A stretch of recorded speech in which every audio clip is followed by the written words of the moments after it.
Bien, qué bueno poder veros y poder ver a algunos que hacía mucho tiempo que no veía, y quizás alguno nos visita por primera vez. ¿Habías venido alguna vez? Es la primera vez. Bienvenido. ¿Alguien más vino la primera vez? No, los demás ya son veteranos. No es la primera vez, que hacía mucho que no te veíamos. Bueno, ahí estamos, un domingo más, contando, sumando. A partir de mañana se van a levantar más restricciones, se va a abrir algunas de las restricciones que hay, un poquito más. Os diría que no es tiempo para relajarse, estamos en la recta final y si hemos aguantado hasta aquí muchas cosas, pues que no se nos descontrole ahora en los últimos días. Sigue siendo obligatorio el uso de la mascarilla, aunque ya a partir del lunes se podrá salir de la comarca. El aforo aumenta al 50% y hay una serie de medidas que cambian. Hermanos que vienen de otros pueblos pues ya podrán venir. Los hermanos del Vendrell pudieron escaparse ahí en Semana Santa, que se permitió alguna semana. Ahora hace días que no los vemos otra vez, pero bueno, estamos ya ahí en la recta final, tenemos que estar agradecidos a Dios. Gracias a todos los que me felicitasteis por mi cumpleaños. Algunos me felicitaron como 5 o 6 veces. No miro a nadie. Bueno,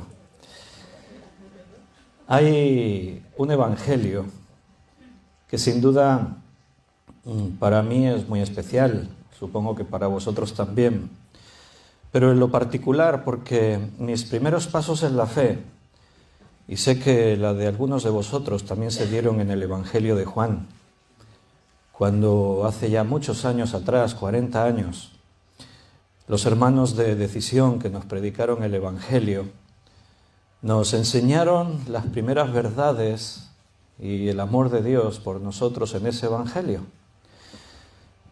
Pero sin duda es un Evangelio especial, diferente. Están los Evangelios sinópticos, Mateo, Marcos, Lucas, y Juan es algo especial. No sé si os habéis dado cuenta que el Evangelio de Juan, ¿cuántos capítulos tiene? A ver quién se lo sabe. ¿Cuántos? Sin mirar, claro. Están todos ahí buscando en la Biblia.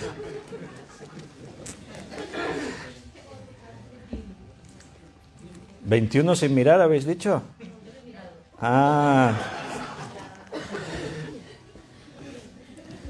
Pero no sé si os habéis dado cuenta, si tiene 21 capítulos, no sé si os disteis cuenta, casi la mitad del Evangelio está dedicada al último día de la vida de Jesús.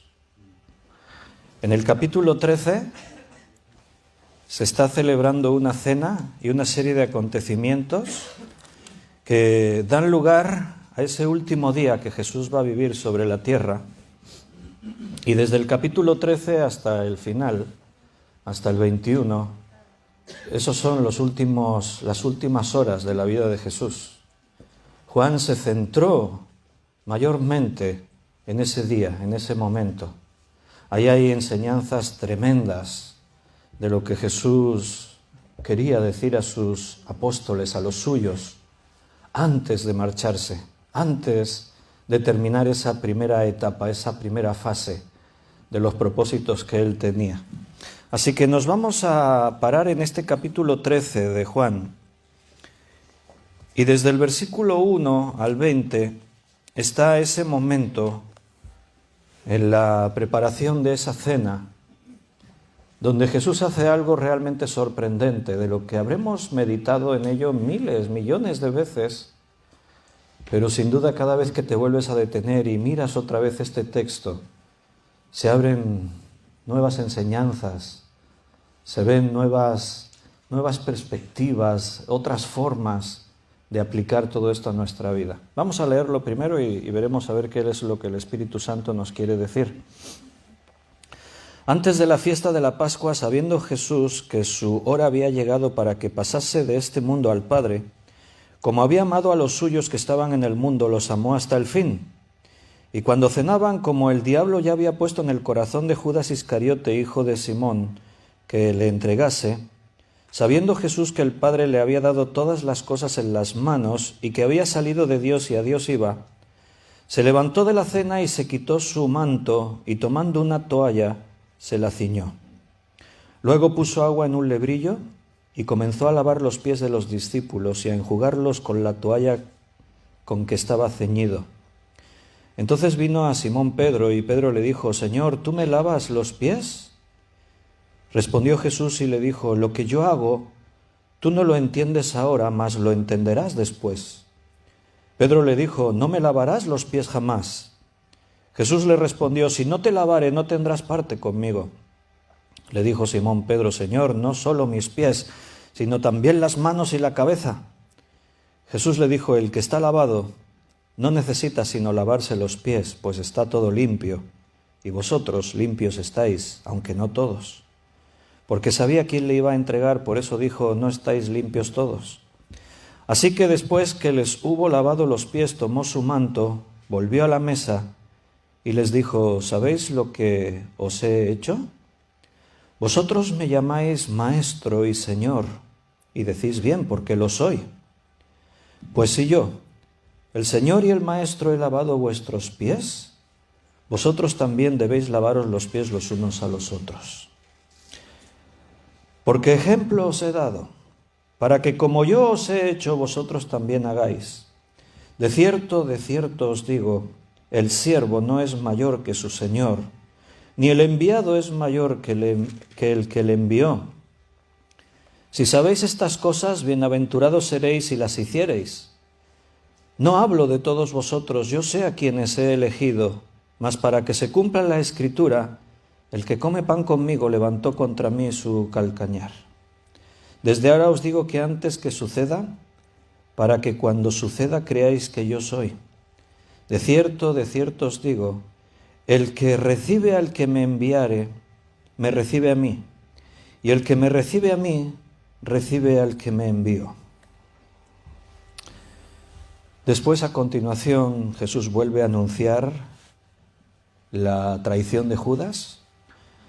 Es toda una escena que ahora ya va sucediéndose una cosa tras otra, pero este momento es único, es especial. Era un día como otro cualquiera a los ojos de toda la gente. Están en Jerusalén y Jerusalén está llena de gente, de forasteros. Estamos justo en la víspera de la Pascua. Estamos justo en esa preparación. Al día siguiente va a ser un día especial para el pueblo judío, pero la dimensión que tomará ese día nadie la había podido calcular, nadie había podido prever lo que iba a pasar. Me imagino esa noche en la cena, cuando Jesús está haciendo este acto tan especial de ponerse a lavar los pies a los discípulos. Me imagino fuera en las calles de Jerusalén, la gente de un lado para otro, atareados, con prisas en las preparaciones, los últimos momentos de todas esas cenas donde cada padre de familia se convertía en una especie de sacerdote para guiar a su familia en un recordatorio histórico de algo tremendo que Dios hizo en la antigüedad. Cuando en una noche realmente llena de miedo, una noche donde Israel se estaba jugando su futuro, Dios ordenó que se sacrificaran miles de corderos. Cada casa tuvo que sacrificar un cordero y tenían que manchar sus puertas con la sangre de ese cordero, porque esa noche la muerte iba a recorrer la tierra de Egipto y todos los primogénitos de esa tierra morirían. Y tanto los primogénitos de las personas como de los animales, todos morirían.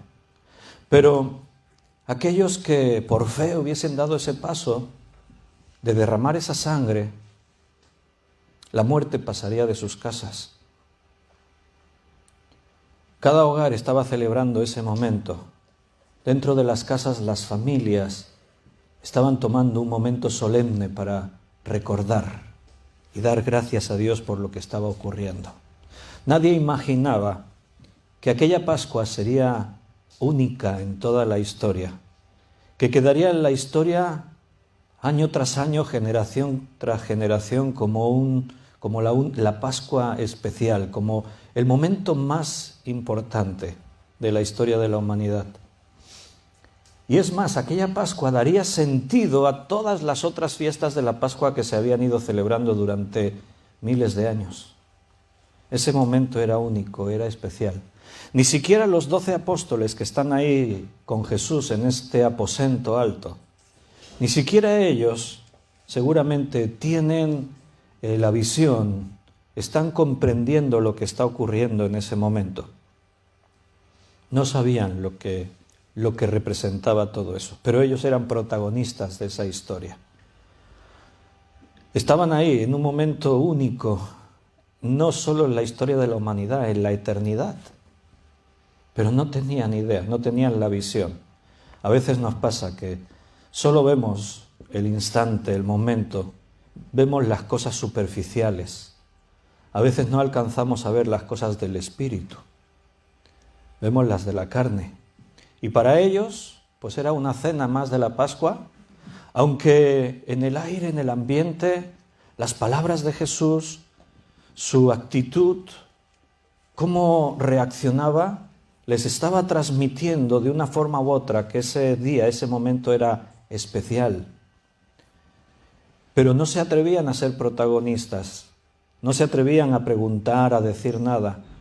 Estaban en esa actitud que se creó, en ese ambiente que había surgido de una especie de nostalgia, de sensación de que algo iba a ocurrir. Y en medio de ese ambiente, Jesús les da un ejemplo. Jesús tiene algo que decirles. En ese ambiente único, especial, en las últimas horas de que Jesús va a estar con ellos, mira lo que Jesús hizo, mira lo que les quiso enseñar. Y bueno, la reacción de Pedro, como siempre, Pedro, ¿verdad? El Pedro que, igual que en la tormenta en el mar, Jesús, si eres tú, dime que yo vaya hasta ti caminando. Y después, si Jesús no lo coge de la mano, se ahoga. El Pedro que en la declaración que el Padre le reveló, tú eres el Cristo, el Hijo del Dios viviente. Pero que en otro momento Jesús le tuvo que decir, apártate de mí, Satanás. Porque le estaba diciendo, no dejes que te ocurran estas cosas. A pesar de que Jesús había dicho, es necesario que me maten y que me resucite al tercer día. Y Pedro dice, no permitas que eso ocurra. Ese era Pedro, un hombre que veía lo que estaba delante de sus ojos y reaccionaba así, en la carne. No tenía la visión espiritual como los demás, pero él era el impetuoso del grupo. Se ha predicado muchísimo sobre este pasaje, el lavamiento de pies. Pero a veces creo que se cae en un error. Sacar este pasaje fuera del contexto de la escena en la que está ocurriendo. A veces la predicación, la enseñanza, se centra en ese ejemplo os he dado, dice Jesús, 2 veces dice eso. Y nos centramos en que, bueno, mira, la actitud de servicio de Jesús por los suyos. Como siendo el Maestro y Señor, no tuvo problema para humillarse y ponerse a lavar los pies de sus discípulos.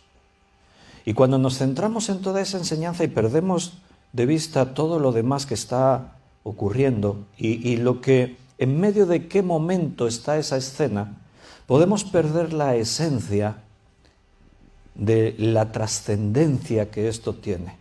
No era una enseñanza más entre todas las que Jesús les dio. No era otro día cualquiera, era único, era especial. Y en las horas previas a que Jesús va a ser apresado y va a terminar colgando de una cruz, en esas horas previas Jesús escogió muy bien lo que les quería enseñar. Les podía haber dicho muchísimas cosas. Podía haber hablado. Después van a venir las enseñanzas. Capítulo 14, 15, 16 son únicos en la Biblia. Enseñanzas tremendas. La oración del capítulo 17 por sus discípulos. Excepcional. Por eso todo esto es un paquete, es un todo. Lo que está ocurriendo forma parte de un momento único, especial. Y a continuación, como hemos dicho, él declara la traición de Judas. Y quiero que notes una cosa, cuando Judas se va, porque no lo hemos leído, pero a partir del versículo 21, habiendo dicho esto Jesús, se conmovió en espíritu. Bueno, no me puedo imaginar ver a Jesús conmovido en su espíritu, pero no es la primera vez que Jesús lloró o conmovió. Y dijo, de cierto os digo que uno de vosotros me va a entregar. Entonces los discípulos se miraban unos a otros, dudando de quién hablaba, y uno de sus discípulos, al cual Jesús amaba, o sea, Juan, estaba recostado al lado de Jesús. A este le hizo señas Pedro desde lejos para pregúntale, ¿quién es aquel? ¿De quién habla? Entonces él, Juan, recostado cerca del pecho de Jesús, le dijo, Señor, ¿quién es el que te va a traicionar? Jesús dijo, a quien yo diere pan mojado, aquel es, y mojando el pan lo dio a Judas Iscariote, hijo de Simón. Y después del bocado, Satanás entró en él. Entonces Jesús le dijo, lo que vas a hacer, hazlo más pronto. Pero ninguno de los que estaban a la mesa entendió por qué le dijo esto, porque algunos pensaban, puesto que Judas tenía la bolsa, que Jesús le decía, compra lo que necesitamos para la fiesta, o que diese algo a los pobres. Y cuando él, Judas, pues hubo tomado el bocado, salió, y era ya de noche. Y no sé si os disteis cuenta, es a partir del momento cuando Judas ya no está, que Jesús les declara las maravillas del capítulo 14, 15, 16. Yo soy el camino, la verdad y la vida, nadie va al Padre sino por mí.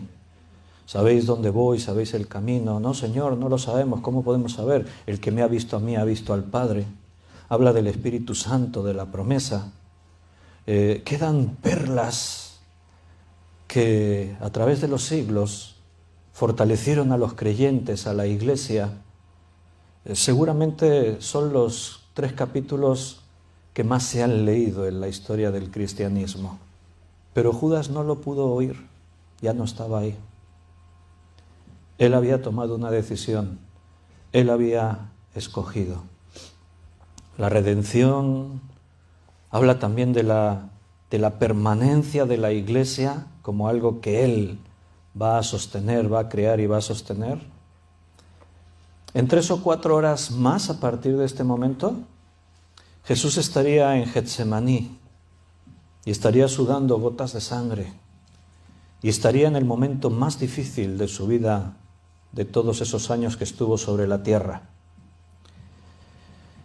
Y en menos de 24 horas, pues sabemos que estaría colgando de una cruz, el día más importante de la historia, la muerte y la victoria de Cristo sobre todos sus enemigos. Y todo comienza aquí, en la noche anterior. Mira, ha habido momentos en la historia en los que en una noche se tuvieron que tomar decisiones muy importantes, que tuvieron un efecto en el curso que la historia iba a continuar teniendo. En una noche Julio César tuvo que tomar la determinación de cruzar el Rubicón y eso dio comienzo a la campaña más grande que un imperio ha desarrollado en el mundo y proyectó el Imperio Romano a convertirse en lo que fue, algo que tuvo una trascendencia que afecta hasta nuestros días. En una noche se tuvo que tomar esa decisión. ¿Qué hacemos? En una noche Napoleón tuvo que decidir si al día siguiente entraría en batalla en Waterloo. Y entró y esa decisión determinó el curso de la guerra y de la historia. En una noche Lincoln, el presidente de los Estados Unidos, tenía que decidir si firmar la declaración de emancipar a los esclavos o no firmar ese documento. Una noche en la que tuvo que tomar una determinación y la decisión que tomó cambió el curso de la historia de los Estados Unidos y del mundo. Seguramente una de las noches más tensas, más trascendentes en la historia fue la noche anterior al día D. El día D es el día del desembarco en Normandía, cuando las tropas aliadas entrarían en guerra sobre el terreno en la Europa afligida por el ejército de Hitler. Y el general Eisenhower y los demás jefes aliados durante toda esa noche estuvieron debatiendo cómo y dónde desembarcar, a qué hora, en qué punto, en qué momento, la estrategia que tenían que seguir. Los alemanes no sabían, a pesar de todos los esfuerzos por averiguar el punto del desembarco, de una forma sorprendente se consiguió mantener en secreto.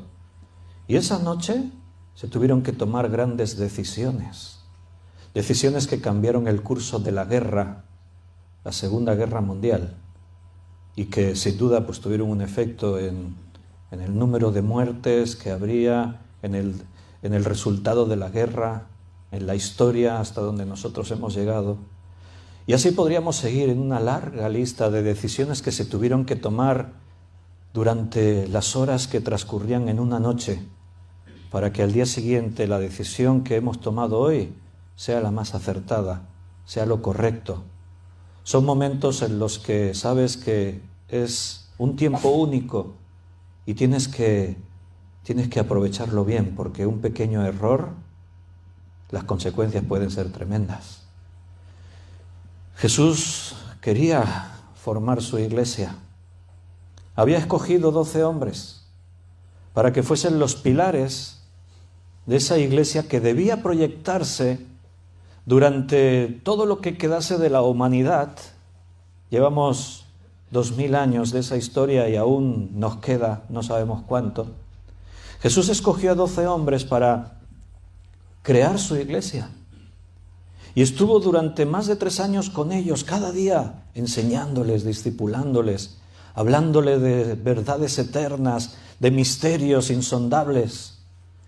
Más de 3 años enseñándoles una y otras cosas.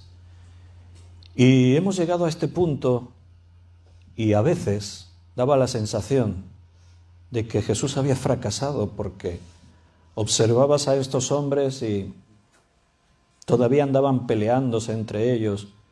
No, en el reino de los cielos yo estaré en primer lugar, tú no, tú detrás mío, peleándose por esas cosas, peleándose por ver quién era el más importante. No, yo estaré a Cristo, yo soy su favorito. No, sí, porque ¿cómo que tú favorito? ¿Qué te has creído? Tú no, y peleándose entre ellos, murmurando entre ellos. Tanto costaba hacer que solo 12 hombres vivieran en un mismo sentir, en una unidad, que pudiesen ver la dimensión de lo que Jesús les estaba transmitiendo.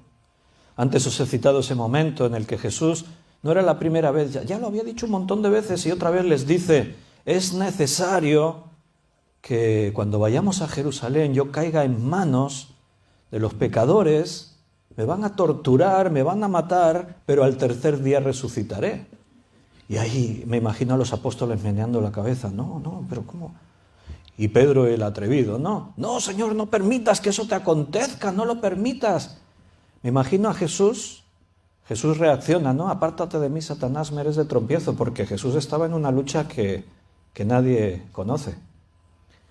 Pero Jesús les podía haber dicho muchas cosas, les podía haber dicho: pero, a ver, miradme a los ojos, ¿no me habéis escuchado lo que he dicho? Os he dicho que es necesario.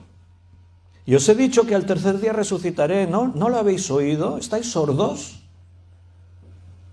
Momentos tremendos. Después de más de 3 años, y estaban cada uno en su mundo, en sus asuntos. Uno veía las cosas de una forma, el otro las veía de otra. Yo no estoy de acuerdo contigo, yo pienso que, tú piensas cuál. Y todos ahí en su mundo. Claro, a Jesús no le sorprendió esto, pero desde mi perspectiva de hombre, yo me pongo en esa situación y pienso: a ver, llevo más de 3 años con estos. Me quedan solo unas horas. ¿Qué les puedo decir esta noche? ¿Qué les puedo enseñar esta noche que no les haya dicho ya? ¿Qué podemos hacer que no se lo haya repetido 1000 veces? Horas importantes, donde se estaba cociendo algo que marcaría la historia de la humanidad. ¿Y qué es lo que hace Jesús? Se pone a lavar pies. Vaya. Cualquier estratega, cualquier entendido, cualquier analista, cualquier, yo qué sé, sabio, hubiese dicho, qué pérdida de tiempo. Eso lo tenía que hacer un esclavo. Jesús simplemente tenía que haber dicho, a ver, ¿no habíais previsto que alguien lavase los pies? Ninguno de vosotros. Jesús solo lo tenía que haber ordenado. Tú, Tomás, venga. O tú, Juan, o tú, Jacobo, o tú.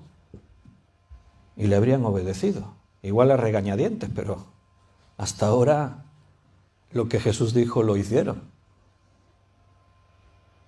Pero no, coge Jesús y se pone a hacerlo él, el trabajo de un esclavo.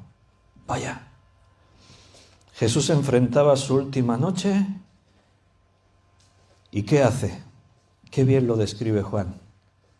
Estaban todos sentados ya a la mesa, preparados para comer, pero con sus pies muy sucios de haber estado todo el día de un lado para otro por los caminos de tierra y de barro. Y era una costumbre que respetaban todos siempre, lavar los pies. Ya sabéis que siempre en la casa de un hombre bien acomodado, pues los criados, los siervos o esclavos, son los que desempeñaban esta tarea. Si era la casa de un hombre pobre y no tenía esclavos o siervos, que no parece el caso, el anfitrión, el hombre de la casa, es el que tomaba la iniciativa en este acto.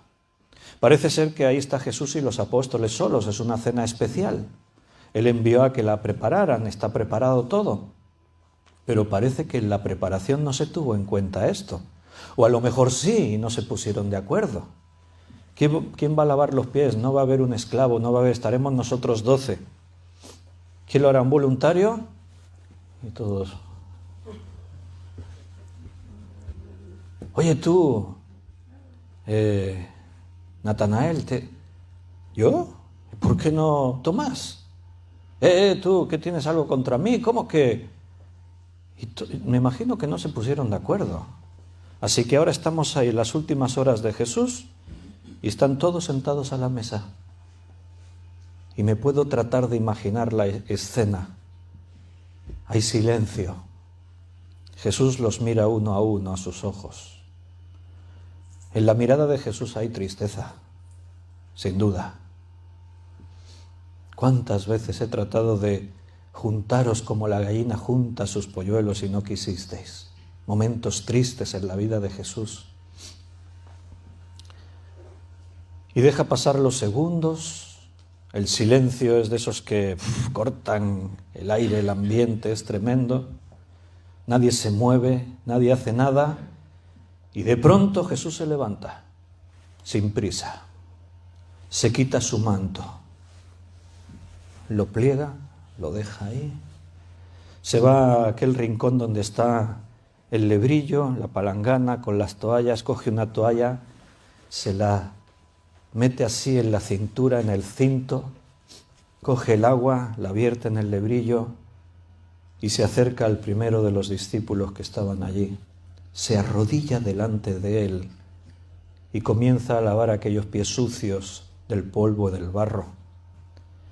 Me imagino la cara del discípulo, ese gesto de encogerte cuando Jesús toca tus pies pensando, ¡ay! ¿Qué está pasando aquí? Me imagino la cara de todos los demás mirándole, incrédulos, pensando, ¿qué está ocurriendo? No sé si no lo dice el texto, si pasa por uno o por dos, pero cuando llega Pedro, Pedro ya lo tenía muy claro. Se acerca a Pedro y Pedro le aparta los pies y dices, no, maestro, tú no me lavas los pies a mí. Tú eres el maestro, tú no me puedes lavar los pies a mí. Y Jesús lo mira a los ojos y le dice: Pedro, si no te lavo, no tendrás parte conmigo. Y Pedro no podía ser menos, era Pedro. ¿Cuántas veces no nos habremos identificado con este hombre? Me compré un libro al poco tiempo de convertirme que se titula Estoy contigo, Pedro, se titulaba el libro. Señor, no solo los pies, lávame también las manos, la cabeza, todo. Pedro, el que está lavado ya no necesita sino lavarse los pies. Y así uno tras otro, Jesús le lava a cada uno de sus discípulos los pies. La tarea que tenía que haber hecho el esclavo, la hizo él. Lo que jamás hubiese hecho un rabí, un maestro, lo hizo él. Ningún rabí en Israel habría hecho nunca eso, jamás. Por eso la sorpresa de los discípulos, por eso la reacción de Pedro. No, maestro, tú no me lavas los pies a mí. El Rey de Reyes, arrodillado ante aquellos hombres incrédulos, intemperantes, con caracteres de rencores entre ellos, el Rey de Reyes arrodillado entre ellos, lavándole sus pies. Vaya. Juan escribe este evangelio varias décadas después de que esto ocurrió. Y como decíamos antes, gran parte de su evangelio se centra en este último día. Y sin duda esta escena fue algo que a Juan le cambió, le transformó. Cuando termina de lavar los pies a todos, volvió a dejar la palangana, dejó la toalla, volvió a coger su manto, otra vez se cubrió con su manto y se sentó. Y entonces les dijo: os he dado un ejemplo. Ejemplo os he dado. Intento comprender qué pensaban los discípulos, qué estaban entendiendo, cómo estaban recibiendo esa escena. Me imagino que lo primero, porque si yo hubiese estado allí, lo primero que creo que me hubiese pasado es que me habría sentido realmente avergonzado. Tendría que haber sentido vergüenza sí o sí, porque Jesús se puso a hacer lo que yo no estuve dispuesto a hacer. Me creía mejor que mis hermanos apóstoles. Nadie tuvo la iniciativa. Era como: me voy a rebajar a los otros. Y Jesús, el Dios hecho hombre, ha hecho eso. Vergüenza hubiese sentido pensar, pero ¿en qué estaba pensando? ¿Soy yo mejor que Jesús? Si Él lo ha hecho, ¿cómo no lo podíamos hacer nosotros antes? ¿Dónde mi orgullo me lleva a decir: no, yo eso no lo puedo hacer?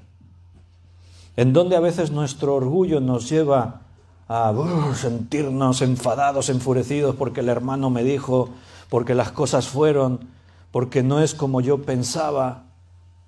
¿En qué momento no tenemos la capacidad de bajarnos de nuestro pedestal y contribuir a la pasión más grande de Jesús, que era la que sus hijos, su iglesia, fuesen uno de un mismo sentir? Que mirasen y pensasen en un objetivo, no en sus propios objetivos, sino que tuviesen la visión de ver en conjunto, no en particular.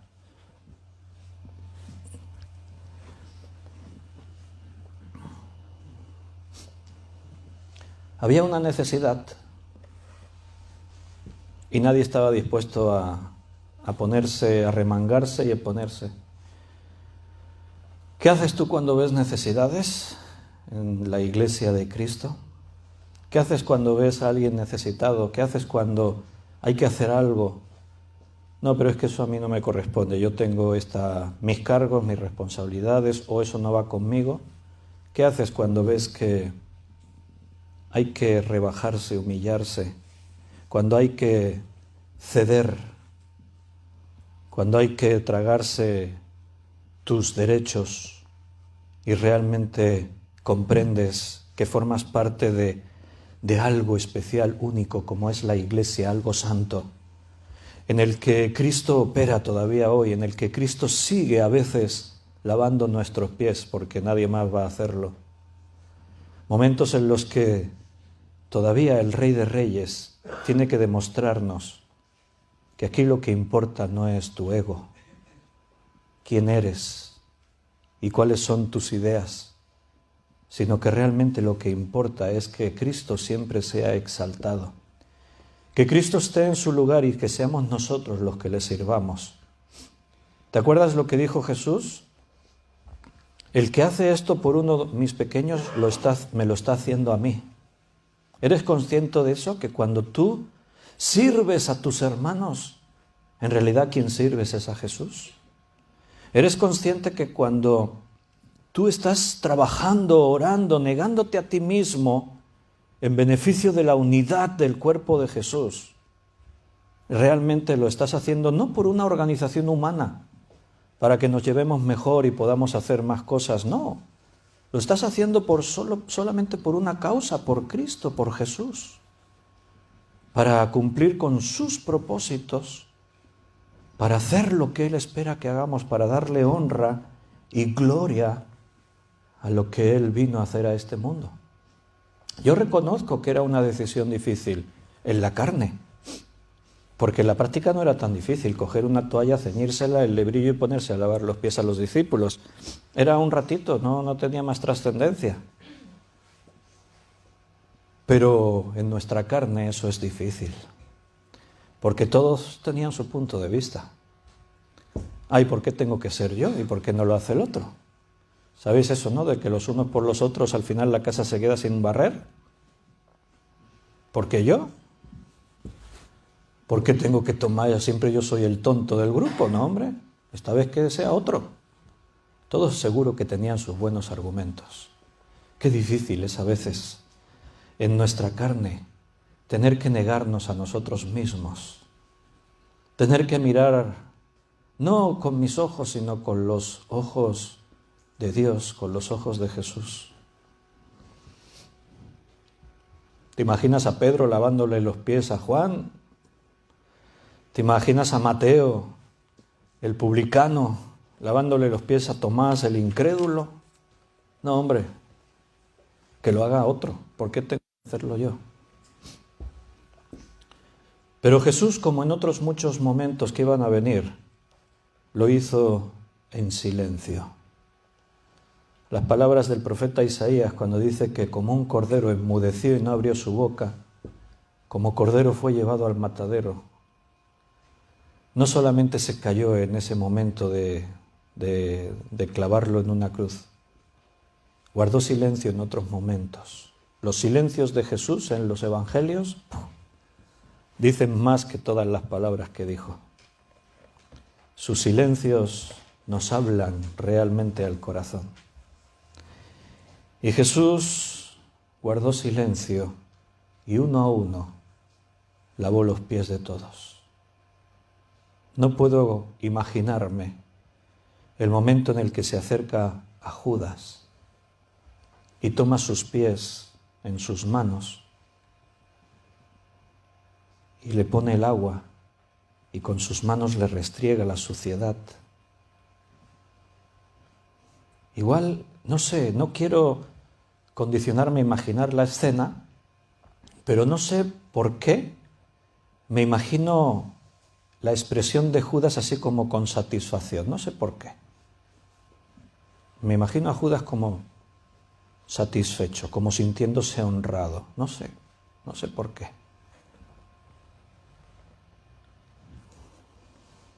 Pero sí que puedo imaginar solo el corazón de Jesús, sus ojos, su mirada en ese momento. Porque después cuando tiene que anunciar la traición, lo hemos leído, dice que se conmovió su espíritu al tener que decir esas palabras. El hecho de que Jesús tuviese que conocer, saber que uno de los 12 le iba a traicionar, le iba a vender por unas monedas, era algo que le partía el corazón. Era algo que le ocasionaba una tristeza innecesaria, porque ya Jesús, imagínate la carga que tenía en estos momentos. En 4 o 5 horas, como hemos dicho, iba a estar en Getsemaní debatiendo en su carne la dureza de lo que tenía que enfrentar.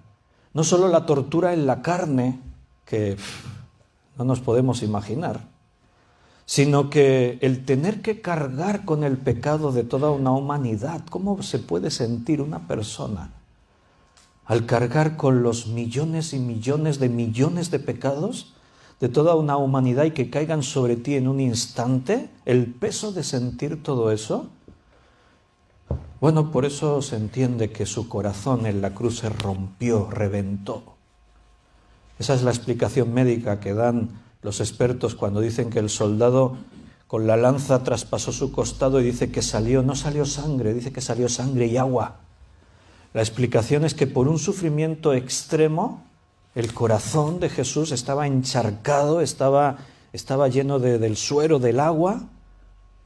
El sufrimiento de Jesús fue tan grande que su corazón literalmente explotó, reventó, se rompió.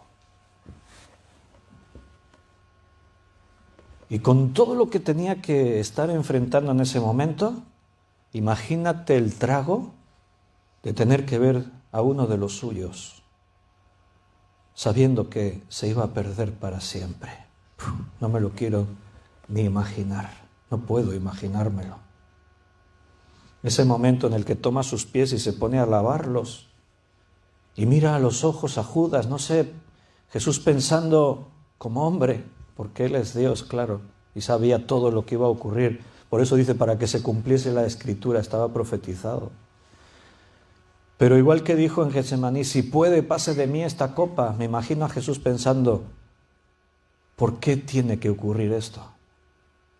¿Por qué no podría cambiar su corazón en este momento Judas y renunciar a lo que piensa hacer? Pero parece que todo estaba decidido. Todo estaba ya preparado. ¿Te has dado cuenta en el versículo 1 cuando dice, y sabiendo Jesús que su hora había llegado? Sabiendo Jesús. O en el versículo 3, y sabiendo Jesús que el Padre le había dado todas las cosas, sabiendo Jesús. Jesús lo sabía todo, estaba en perfecta comunión con el Padre. Él sabía lo que iba a ocurrir, Él ya sabía todo. Y en esos momentos cruciales, únicos, donde cada segundo tenía que aprovecharse al máximo, Él no habló mucho, sino que hizo algo, lavar los pies. En este mismo versículo 1 dice, como había amado a los suyos que estaban en el mundo, los amó hasta el fin. Solamente hay 3 veces en el Evangelio que dicen así directamente que Jesús amó a alguien. Lo dice una vez, curiosamente, cuando Jesús se encuentra con un hombre al que conocemos como el joven rico, igual no era tan joven, pero así lo conocemos, en el que cuando este hombre está debatiendo entre su salvación o su perdición eterna, allí dice el Evangelio, Jesús le amó. ¡Qué interesante! ¿Por qué lo dice en ese caso y no lo dice en otros? Porque la vida de ese hombre pendía de un hilo. Tenía que tomar una decisión, solo una decisión. Jesús le dijo, una cosa te falta, solo una. Solo tenía que tomar la decisión ante el planteamiento que Jesús le iba a hacer. Vende todo lo que tienes, dáselo a los pobres y sígueme. Solo tenía que decir, de acuerdo Jesús, voy a hacer lo que me has dicho. Algunos dirán, pero eso era muy difícil hacerlo. Bueno, si piensas así, pues quizás tú tienes un problema similar. Plantéate a ver dónde te encuentras. Porque el que no esté dispuesto a renunciar a todo lo valioso que puedes tener por causa de Cristo, según Jesús, no es digno de ser mi discípulo. No puedes ser su discípulo. Yo sé que si Jesús me pide algunas cosas, yo lo sé que me dolería entregárselas, pero también sé que no tendría más remedio que hacerlo. Tendría que dárselo. ¿Cómo me podría negar? ¿Bajo qué argumento? Ninguno. Solamente una pequeña decisión cambió su posición para la eternidad. Por eso allí dice Jesús le amó. La segunda vez que en el Evangelio se menciona que Jesús ama a alguien directamente es en la casa de sus amigos, Lázaro, Marta y María. El orden empieza por Marta. Dice, y Jesús amaba a Marta, a Lázaro y a María. Y lo dice así, los amaba. Bueno, otra gran historia, ¿verdad?, que está en el Evangelio de Juan. Otra gran historia de cómo Él pudo venir antes de que Lázaro muriese. Si Él lo iba a resucitar, pues no fue tan grave el hecho de que se retrasase. Pero yo me quedo pensando en la piel de Marta y María y decirle a Jesús, Jesús, si pensabas sanar a Lázaro, ¿para qué nos has creado este sufrimiento? Porque fueron 4 días, más la previa que venía de la enfermedad y el sufrimiento generado, fueron 4 días de sufrir y llorar una pérdida tremenda, la de Lázaro, la de su hermano. Me imagino a Jesús cuando le dicen, Maestro, tus amigos, Marta, María, te reclaman urgentemente. Lázaro, tu amigo a quien amas, está muy enfermo. Temen por su vida. Y me imagino a Jesús en ese instante, en la reacción de su carne como hombre. Vamos rápido. Pero en ese instante Jesús se frena y les dice, está bien, ya lo tendré en cuenta, no os preocupéis. Y sigue con sus asuntos. ¿Crees que Jesús era ignorante a lo que sus amigos estaban sufriendo? Te puedo decir algo, Él sufría más que ellos. Pero el amor a veces nos tiene que llevar a tener que tragar esa copa amarga del dolor, del sufrimiento. Y 4 días nada más, qué días más largos de llorar, de pensar, de dar vueltas en su cabeza. No era la primera vez que Marta lo pensaba cuando cuando María le dice a Jesús, Maestro, si hubieses estado aquí, Lázaro no habría muerto. Con otras palabras, ¿por qué llegas tan tarde? Le está reprochando a Jesús. No le salió en ese instante, llevaba 4 días pensándolo. ¿No era nuestro amigo Jesús? Ha sanado a paralíticos, ha sanado a ciegos, ha resucitado muertos, ha hecho maravillas. ¿Y sus amigos le necesitamos? ¿Le pedimos un favor? Y no tiene tiempo para nosotros. Tenía que estar haciendo otras cosas. Bueno, está bien. Qué decepción. Jesús no era quien yo pensaba. ¿Qué vamos a hacer? En las palabras que le dice se refleja eso. Se denota tristeza. Si hubieses estado aquí, esto no habría pasado. ¿Ahora vienes? Llévame donde está Lázaro. ¿Pero para qué? Lleva 4 días muerto. Jesús había resucitado muertos, pero eran gente que se acababa de morir. Estaban todavía, el espíritu estaba por allí cerca todavía. No era tanto trabajo. Levántate. Pero 4 días muerto, Lázaro. Ahora entiendo por qué dice el texto también que Lázaro amaba a Marta, a María. Jesús amaba, a Marta, a María y a Lázaro. Y la tercera vez que dice así el Evangelio directamente que Jesús ama a alguien es ahora, a sus discípulos. En los momentos más cruciales de la vida de cada uno de ellos. En pocas horas Jesús se iba a quedar completamente solo. Quiere decir que los demás estarían tomando decisiones que podrían cambiar el resto de sus vidas. Cada uno iba a huir allí donde podía esconderse. Los 3 años y medio que habían estado con Jesús iban a parecer que no habían servido para nada. Estuvo intentando prepararlos para estos momentos y en estos momentos suspendieron todos, pero con un cero rotundo. Uno se fue por aquí, el otro se fue para allá. Alguno, como Tomás, se fue tan lejos que después tardó en volver, porque cuando volvió ya se había aparecido Jesús un día y todo, una semana. Volvió una semana después de la primera aparición de Jesús. El más atrevido, otra vez Pedro: Señor, mira, aunque todos estos te dejen, yo no. Si hace falta, moriré por ti.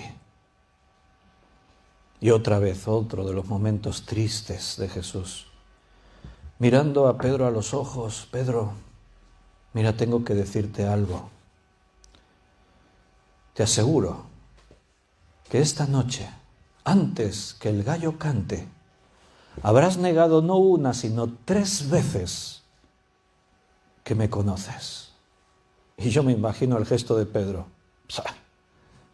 eso te lo crees tú. Yo haré lo que sea por ti. Y después, pues ya te sabes la historia. Allí en la hoguera, el valiente de Pedro se atrevió a seguir a los que le habían prendido hasta el lugar donde están interrogando a Jesús. Y me imagino que él debía estar allí envalentonándose, ¿no? ¿Dónde están los demás? Y se han ido todos, como yo decía. Estos discípulos, qué vergüenza. Mira, realmente Jesús se ha equivocado llamando a esta gentuza. Y ahí está en la hoguera y se va creando un clima y las miradas se dirigen hacia Pedro y Pedro se empieza a poner nervioso. Gente mal hablada, ásperos allí todos en la hoguera. Y una mujer al final le dice: oye tú, ¿qué haces aquí? ¿No eres tú uno de los seguidores de ese Jesús? Y la reacción de Pedro: no sé de qué me hablas, no sé de qué estás hablando, yo no conozco a ese hombre. Al ratito: sí, tú eres uno de ellos, sin duda, yo te he visto con Jesús. Mujer, estás loca, te equivocas, yo no conozco de nada a ese hombre. Y la tercera vez: que sí, que tú eres uno de ellos, no lo niegues, hasta tu forma de hablar te delata. Y este Pedro, maldiciendo, dice la Escritura: yo no conozco a nada, mujer que te has creído, no me vuelvas a decir, yo no conozco de nada a ese, yo no me junto con esa gentuza, yo no conozco a nadie de esa calaña. Y en ese instante el gallo canta. Y Pedro aprende lo que no se aprende en ningún seminario. Y Pedro abre sus ojos y se da cuenta de la cruda realidad de que separados de Jesús no podemos hacer nada. Y allí salió y dice la Biblia que lloró amargamente. La frustración inmensa de un hombre que se da cuenta que no es lo que él pensaba. Y el corazón de Jesús, cómo después de resucitar tiene tiempo, el Rey de Reyes tiene tiempo para venir al hombre derrotado, hundido, a preguntarle 3 veces si le ama.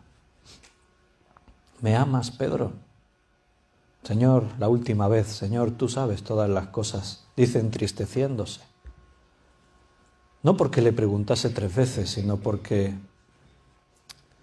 yo mismo me pongo en la piel de aquel hombre. Te amo. Ah, sí, ¿me amas? Vaya. ¿Y dónde estabas cuando decías que ibas a morir por mí? Ese es el amor que dices que me tienes. Pero Jesús ve más allá de lo que nosotros nos reprocharíamos los unos a otros. Si Jesús nos tuviese que reprochar cada vez que le hemos ofendido, cada vez que le hemos fallado, cada vez que le hemos traicionado, necesitaríamos varias eternidades para escuchar todos sus reproches. Pero el amor de Jesús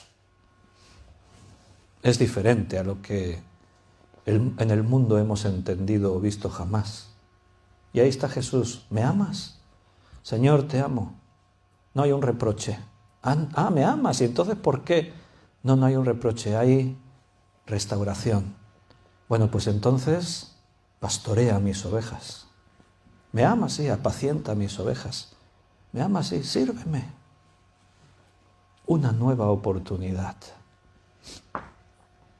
Este es el día que hizo el Señor. Nos gozaremos y nos alegraremos en Él. Dios es el Dios de los nuevos comienzos y las nuevas oportunidades. No importa lo que pasó ayer, lo que pasó hace un rato. El Señor hace nuevas todas las cosas. No te quedes en el pasado mirando. Levántate. Ponte manos a la obra. Cíñete la toalla y ponte a lavar pies. Yo los tengo limpios, no hace falta que me los lavéis a mí. ¿Sabes que hay iglesias que hacen estos rituales? Bueno, no es necesario.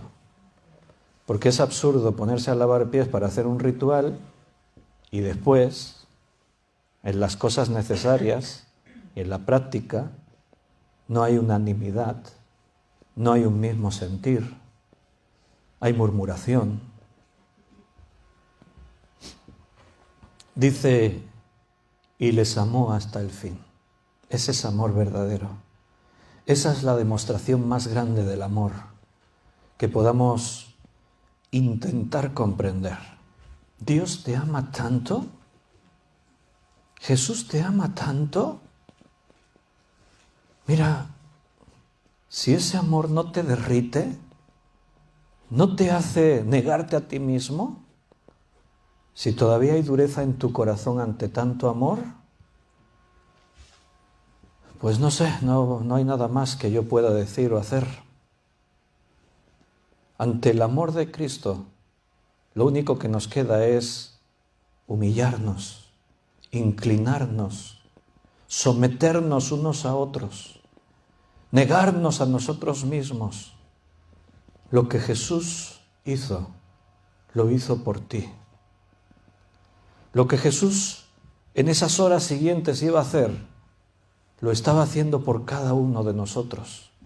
Él aceptó someterse a todo lo que le venía encima con el único propósito de tenerte con Él toda la eternidad.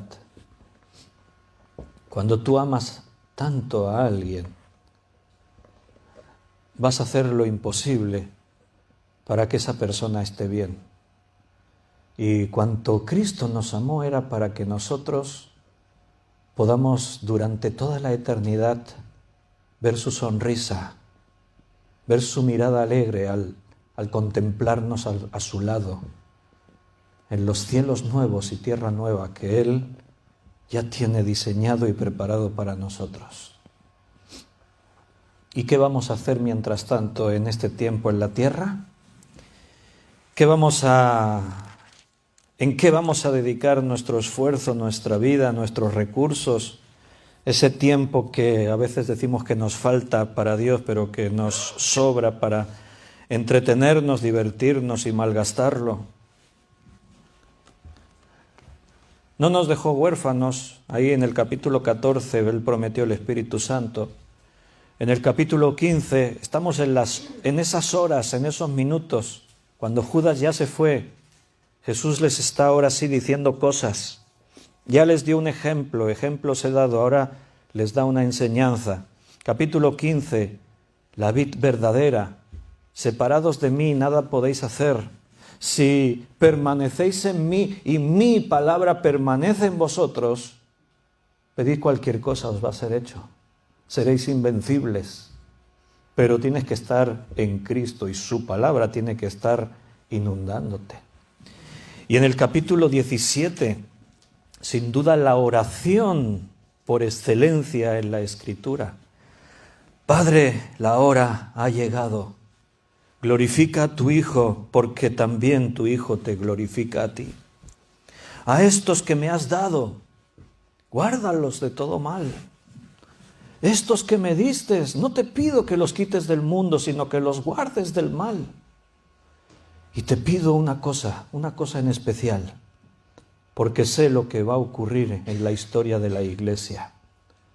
Algo quiero pedirte de forma especial, Padre, que les ayudes a que sean uno, que les lleves a esa unidad perfecta para que el mundo crea que tú me has enviado, que sean uno, como tú y yo somos uno, perfectos en unidad. El mayor deseo de Jesús. ¿Qué estás haciendo para conseguir eso? O quizás el orgullo todavía es demasiado grande para que te ciñas una toalla y te rebajes a servir a tu hermano, que te niegues a ti mismo para, en tu silencio,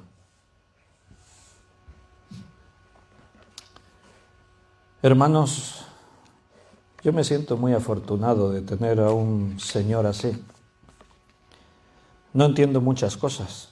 Después de tantos años de estudiar la Biblia, me doy cuenta que hay tantos misterios que todavía se escapan a nuestro conocimiento, comprensión. Pero, Señor, ahí estamos. Hasta aquí nos ha traído Dios. Este día es único, no se repetirá nunca más. Y lo que viene es incierto, no sabemos qué ocurrirá mañana.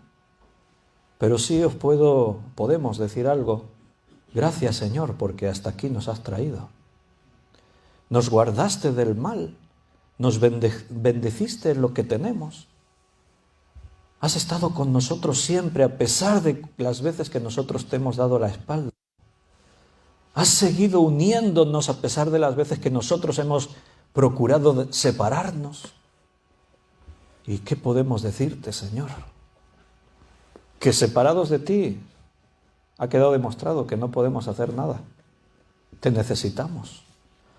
Como dijese el pueblo allí cuando Josué, si tú no vienes con nosotros no vamos a ninguna parte. Lo que ocurra mañana ocurrirá, pero que tú estés con nosotros. Porque si Cristo está con nosotros, ¿qué importa lo demás? ¿Quién contra nosotros? Deja de mirarte a ti mismo, hermano, y mira a Jesús. Puestos los ojos en Jesús, autor y consumador de la fe, tu vida tendrá otro sentido. No te olvides que Satanás es nuestro enemigo y lo que intenta Satanás es que tus ojos no se posen en el Maestro, que tus ojos sigan mirando hacia lo tuyo, hacia tu derecho, hacia lo que te mereces, hacia tus ideas brillantes, a que eres el mejor aquí en el poblado. Deja de permitir que Satanás llene tu corazón como hizo con Judas y empieza a mirar a Jesús.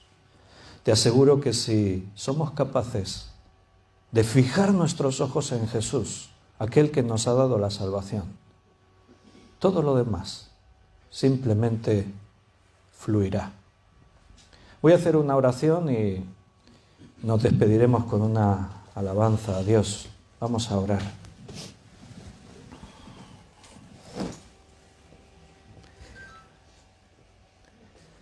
Señor, hay momentos en nuestra vida que venimos ante tu trono, al lugar santísimo, y no sabemos qué decir. ¿Cómo abrir nuestra boca y decir qué? ¿Intentar justificarnos lo que hemos hecho mal hasta ahora? ¿Intentar buscar excusas? A veces solamente queremos callar en tu presencia, porque sabemos que tú conoces nuestro corazón, que para ti no hay secretos, en lo bueno y en lo malo, en lo que reconocemos y nos humillamos y también sabiendo en aquellas cosas que aún tienen que ser cambiadas. Pero aquí estamos un día más y eso es una victoria. Poder contar un día más y hacerlo juntos realmente es algo por lo que podemos darte gracias. Gracias porque hasta aquí nos has traído. Quiere decir que en las muchas batallas que hemos enfrentado, en esos momentos de debilidad que tuvimos que luchar,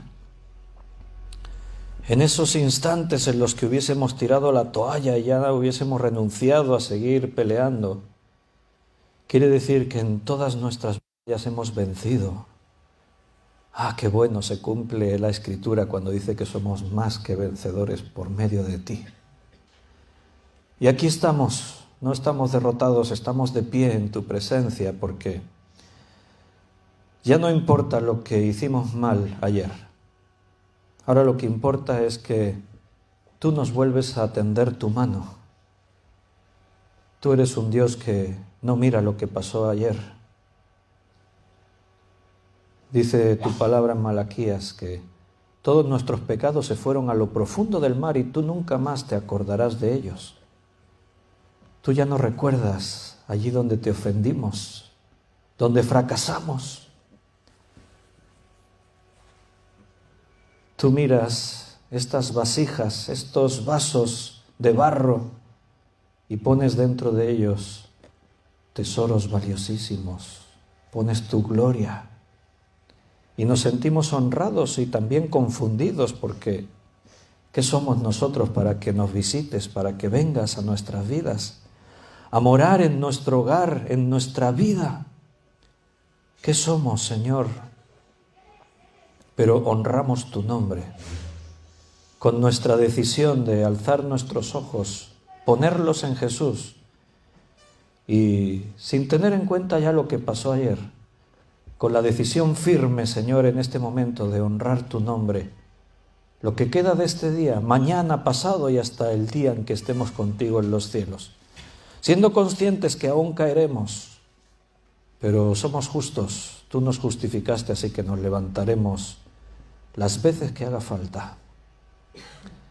Señor, ayúdanos a honrar tu nombre, ayúdanos a ser tus hijos, ayúdanos a ser obedientes a tu palabra, a dejar de mirar lo nuestro y poner nuestra intención, nuestro esfuerzo, el sacrificio para obedecerte, para servirte, para construir la iglesia santa en la que nos has puesto.